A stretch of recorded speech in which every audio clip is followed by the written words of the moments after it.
अस्सलाम वालेकुम, मैं हूं डॉक्टर सलमान फरीदी और प्रोग्राम आपकी सेहत के साथ आपकी खिदमत में हाजिर हूं।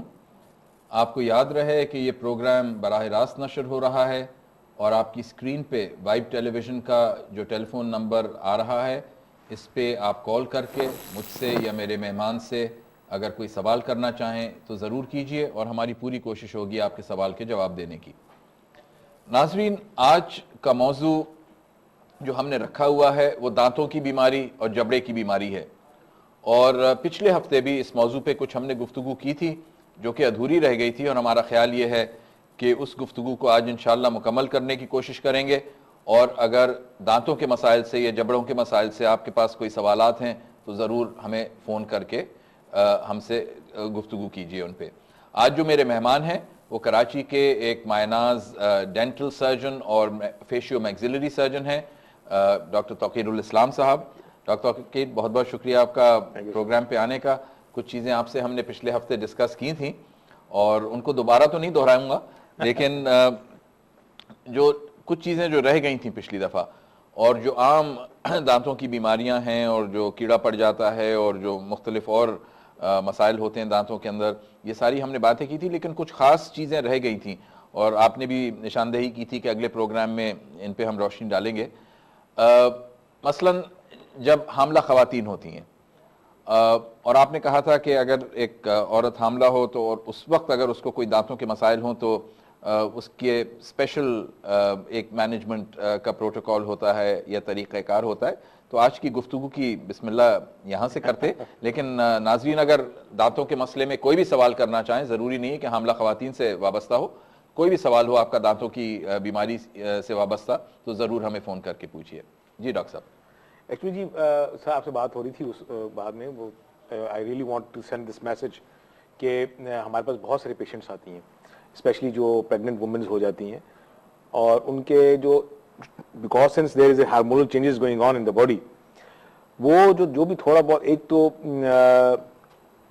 और वो पेशेंट जो थोड़े से डायबिटिक भी हो जाते हैं during pregnancy, they are more liable to have that gums diseases और इन्फेक्शंस। एंड उसके बाद उनके वो मसूड़े बहुत ख़राब होते हैं, मसूड़े से ब्लीडिंग बहुत होती है, मोर सो फिर दैट लीड्स टू इन्फेक्शन। या उस मसूड़े या कोई दांत में कीड़ा लगा हुआ, दांत कीड़ा लगने से वो जड़ तक चला गया, हड्डी से जब बाहर आता तो वो पता चला स्वेलिंग के साथ होता है। छोटी सी भी चीज़ होती है वो एकदम स्वेल अप कर देती है, और जब स्वेल अप कर देती है तो हमारे लिए प्रॉब्लम्स डेफिनेटली होती हैं, बिकॉज उसको फिर हमको antibiotic treatment and then IND जो उसकी जो इंसिजन ड्रेनेज जो उसको करना होता है वो सब हमको करना होता है। बट वो फिर depending upon the which month the patient is coming, तो इसमें हमको फिर दवाइयों के हिसाब से भी देखना है कौन सी एंटीबायोटिक्स लगानी है, कौन सी एंटीबायोटिक्स नहीं लगानी।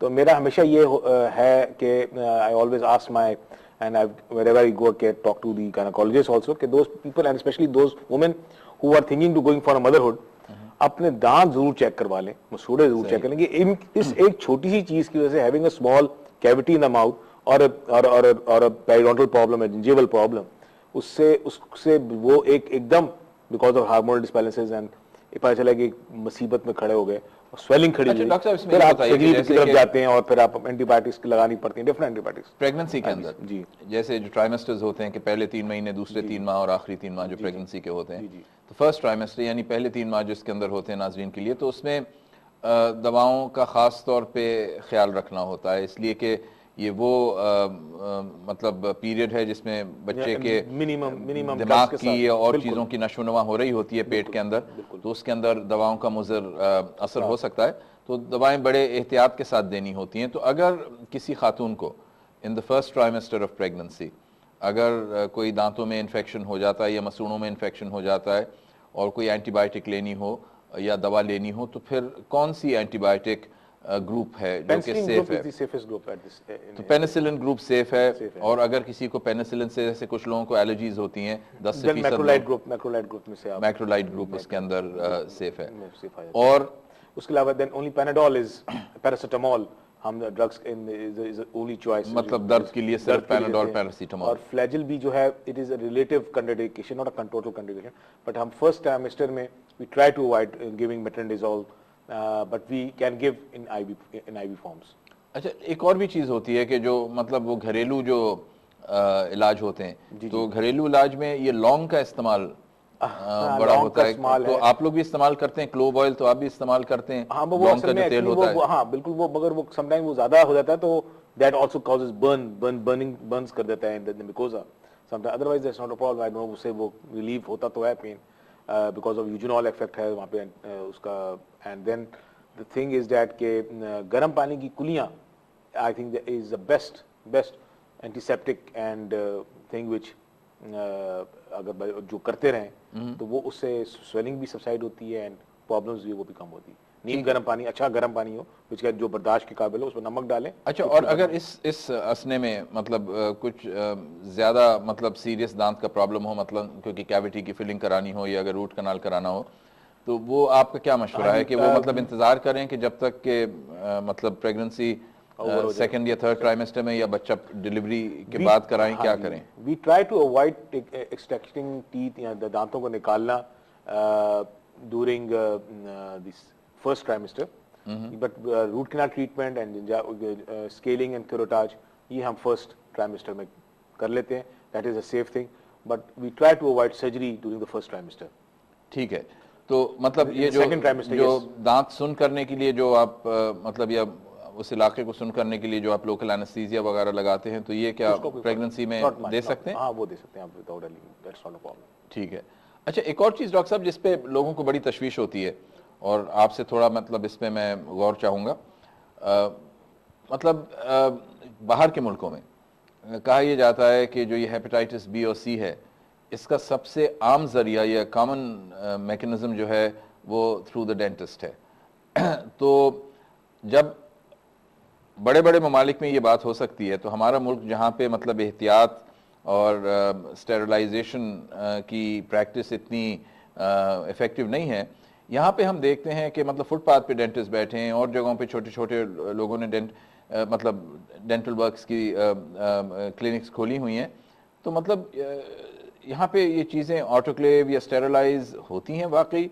मतलब क्या करना चाहिए मरीज को, क्या करना चाहिए? डेंटिस्ट से पूछना चाहिए, खुद उसको कहे कि मुझे दिखाओ, मुझे सबूत दो, क्या करे? मतलब बिकॉज खतरा तो है इसमें।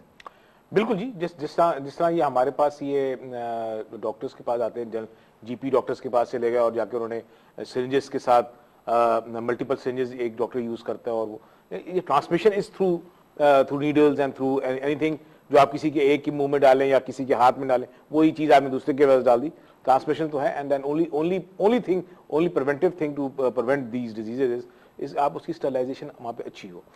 अनफॉर्चुनेट है सर, बहुत बड़ा अनफॉर्चुनेट इंसिडेंस है हमारे यहाँ कि ये we can be a part of it. I'm not saying that we are the only people involved, but we can be a part. We से मुराद dental profession. We can be one of the reasons, and it is because definitely सी बात है, and कि आपने एक मुंह वही औजार एक ही मुंह में डाला, आपने दूसरे के मुंह में डाला, वो स्टरलाइजेशन की जो प्रोसेस है वो पूरे नहीं हो रहे। आई थिंक ये हम सब पे as a person, as a doctor also we should have that courage कि हम बताएं कि जी एंड कि हम ये चीज़ें हैं, स्टरलाइजेशन हो रही है, प्रॉपर होनी चाहिए, एंड हमारे मरीजों को भी ये कंसेप्ट होना चाहिए कि हम उनसे पूछें, उन जगहों पे जाएं, उन जगहों पे देखें कि जहाँ पे स्टरलाइजेशन की quality is up to the mark और नॉट।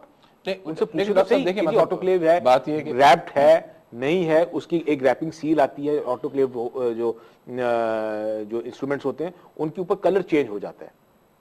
आप लेकिन मतलब एक आम पेशेंट को आप मतलब क्या एडवाइस देंगे? एक पेशेंट है, मतलब उसको तो ये सारी चीजें नहीं पता ना कि एक सील होती है, सील का कलर चेंज होता है, वो जाता है, क्लिनिक है, वो बज़ाहिर अच्छी लग रही है, मॉडर्न सी, साफ सुथरी सी लग रही है, लेकिन मतलब हाउ डज ही नो कि स्टेरिलाइजेशन इज इफेक्टिव या नॉट इफेक्टिव? हाँ बिल्कुल, एक तो हमारा है कि he should ask the patient doctor, and वो जो if things are in wrapping paper में होते हैं और उस रैपिंग पेपर के ऊपर कलर मार्किंग्स होती हैं, वो ऑटोमेटिकली लिखा होता है कि जी स्टरलाइज हो जाएगा तो उसका कलर का वो कोड जो है वो एकदम चमक जाता है। तो पीपल शुड आस्क कि जी ये है या नहीं है, and moreover they should see to it कि जी केमिकल स्टरलाइजर भी पड़ा हुआ है, नहीं पड़ा हुआ, बीट स्टरलाइजर्स हैं, और अंदर आपकी विदिन दी एक कॉलर लाइन पे आ रहे हैं, सवाल ले लेते हैं फिर आगे चलेंगे। हेलो अस्सलाम वालेकुम। वालेकुम जनाब, अपना नाम बताइए और कहाँ से रिंग कर रहे हैं? जाहिद लाहौर। जी, क्या सवाल है जनाब आपका? सर मैं ये पूछना चाहता हूँ कि मेरे जो दांत है ना वो थोड़े से टेढ़े हैं, अच्छा, ऊपर नीचे हैं, ठीक है। तो उसके बारे में सर मैं सिर्फ ये पूछना चाहता हूँ कि मैं उनकी सफाई के लिए क्या कर सकता हूँ। आपकी कितनी उम्र कितनी है आपकी? 28। 28। जी डॉक्टर अकीर के दांत टेढ़े हैं, क्या कर सकते हैं? हाँ, ये कॉमन है चीजें, दांत टेढ़े हैं, इनको आप ऑर्थोडोंटिस्ट है, हम फील्ड है डेंटल सर्जरी की, एक ऑर्थोडोंटिस्ट फील्ड जिसमें हम ब्रेसेस लगाते हैं, तारों से दांत आगे पीछे ठीक करते हैं। आप किसी ऑर्थोडोंटिस्ट से मशवरा करें और इंशाल्लाह this thing will taken care. तो मतलब ये जो ग्रोथ का पीरियड होता है कि मतलब जब तक उसमें ही कर सकते हैं या 28 साल की उम्र में भी कर सकते हैं? अल्हम्दुलिल्लाह things have gone very advance. अगर आप 50 साल की भी आ जाए तो इंशाल्लाह तो मेरे लिए भी कुछ गुंजाइश है। तो और कितना इफेक्टिव है कि मतलब कितने दिन तक इनको ब्रेसेस वगैरह लगाने पड़ेंगे या वायरिंग लगानी पड़ेगी? Depending upon the case to case variation, but normally takes 18 to 24 months। अच्छा, 18 से 24 महीने यानी 1.5 से 2 साल के अंदर अगर ये ब्रेसेस लगा के इतने असने के लिए रखते हैं तो दांत सीधे हो जाने का स्कोप होता है। कभी कभी ये भी होता है कि ये तो खैर इनकी उम्र ज्यादा है, अगर कभी जवानी में आए तो मैंने देखा है आप लोग ये भी करते हैं कि कुछ दांत निकाल भी देते हैं इसलिए कि जबड़े पे जगह नहीं होती है सारे दांतों के आने के लिए, तो इसीलिए वो टेढ़े निकलते हैं, ये भी है। बिल्कुल बिल्कुल, वो डिपेंड करता है। अगर आप अर्ली स्टेजेस पे आ जाएं, 9 years 11 years ऑफ एज पे, 10 साल 11 साल की उम्र में आए, तो इंटरसेप्टिव ऑर्थोडोंटिस होती है, उसमें हम कुछ दांत निकाल के उनको according to the age. What is a good age at which to age early age possible sir, age after 10 years। तो उसके बाद कर लें। अच्छा डॉक्टर साहब, back to what we were discussing, sterilisation के ऊपर जो होता है, तो नाजरीन ये एक डॉक्टर साहब ने जो निशानदेही की जिस चीज़ की कि स्टेरिलाइजेशन जो दांतों का जो औजार होते हैं, ये एक किसी के मुंह में अगर इस्तेमाल किए हैं तो उससे पहले कि कहीं और दूसरे मरीज पे इस्तेमाल किए जाएं, उनकी ऑटोक्लेविंग या स्टेरिलाइजेशन निहायत ज़रूरी चीज़ है। तो आप सबसे हम गुजारिश करते हैं कि जब भी कभी आप डेंटिस्ट के पास जाएं, आप पूछें और चेक करें, अगर आपका दिल करे कि जो स्टेरिलाइजेशन है वहाँ पे वो एक मुनासिब तौर से हो रही है कि नहीं हो रही है। वो जो औजार हैं वो एक छोटे से पैक में से निकलने चाहिए, उन पैक पे एक बैंड सा लगा होता है, कागज़ लगा होता है जिसका रंग बदल जाता है स्टेरिलाइजेशन के बाद। तो ये सारी चीज़ें आपको खुद चेक करना चाहिए ताकि आपकी सेहत की हिफाजत रहे और वो इन्फेक्शंस जो कि इन औजार के ज़रिए एक मरीज़ से दूसरे मरीज़ को लग सकते हैं, उनसे आपकी बचत हो सके। एक और चीज़ डॉक्टर साहब जिस पे मैं कह रहा था, ये हामला ख़वातीन की तो हमने बात की, दूसरा ये होता है कि कभी कभी कुछ लास्ट प्रोग्राम पे हमने बात भी की थी कि दांत गिर जाते हैं निकलवाने या उम्र के साथ या बीमारी की वजह से, तो डेंचर्स जो आते हैं, मसनूई दांत जो होते हैं, तो इन पे ज़रा कुछ आप रोशनी डालेंगे कि मतलब अब तो पहले तो डेंचर्स होते थे, अब वो इम्प्लांट्स भी आ गए, इस पे ज़रा कुछ नाजरीन को आप बताएंगे। एक्चुअली बात ये, सॉरी मुझे एक कॉलर लाइन पे आ रहे हैं, उनका सवाल ले लूं, उसके बाद फिर इसको गुफ्तगू को जारी रखेंगे। हेलो। हेलो, अस्सलाम वालेकुम। वालेकुम सलाम जनाब, कहाँ से रिंग कर रहे हैं और आपका नाम क्या है? मेरा नाम नजर मोहम्मद जमाली है, मैं इस्लामाबाद से बात कर रहा हूँ। जी नजर साहब, सवाल फरमाइए, क्या है? मेरे दांत में काफी सालों से खून आ रहा है और दांत पे ऐसे कोई चीज जमी हुई इसी तरह भी है, और मैंने एक बार दांत की सफाई भी करवाई थी, ठीक है, लेकिन उसके बाद फिर भी वही चीज मेरे साथ है और दांतों में दर्द भी रहता है और अभी दांत हिलना शुरू हो गए, तो इसका क्या इलाज? आपकी कितनी एज कितनी है? मेरी 42। जी डॉक्टर के, मैंने लास्ट टाइम भी यही कहा था कि सर कि एक दफा स्केलिंग कराने का मतलब ये नहीं कि आपने एक दफा करा ली और खत्म हो गए। It should be done after every 6 months। After every 6 months के बाद आपको एक वापस से तो मतलब जो ये कह रहे हैं कि कोई चीज जमना शुरू होगी, जो प्लाक है, वो प्लाक है, कैलकुलस बन गया हो, एंड दैट कैलकुलस यानी जिसमें पथरी जिसको कहते हैं उर्फ आम में, वो मुंह की पथरी बननी शुरू हो गई और वो है गम्स को भी रिसीड करती है और साथ साथ जो उसकी बोन की अटैचमेंट है विद द टूथ उसको भी वो ढीला कर देती है, इन्फेक्ट करती है और वो बोन लॉस होना शुरू हो जाती है। बोन तो वो मतलब ये सफाई जो है ये पाबंदी से हर 6 माह पे करा लिया बिल्कुल बहुत जरूरी है ताकि वो देखें। और जैसे आपने पिछली दफा फरमाया था कि वो टूथपेस्ट जिसमें फ्लोराइड हो, बिल्कुल उससे दांत की सफाई हर खाने के बाद करा जाए, और आपने तरीका भी उसका हमें बताया था। एक कॉलर और लाइन पे। हेलो। हेलो, अस्सलाम वालेकुम। वालेकुम सलाम, क्या नाम है आपका और कहाँ से रिंग कर रही हैं? मैं गुजरात से बात कर रही हूँ, इरम बात कर रही हूँ।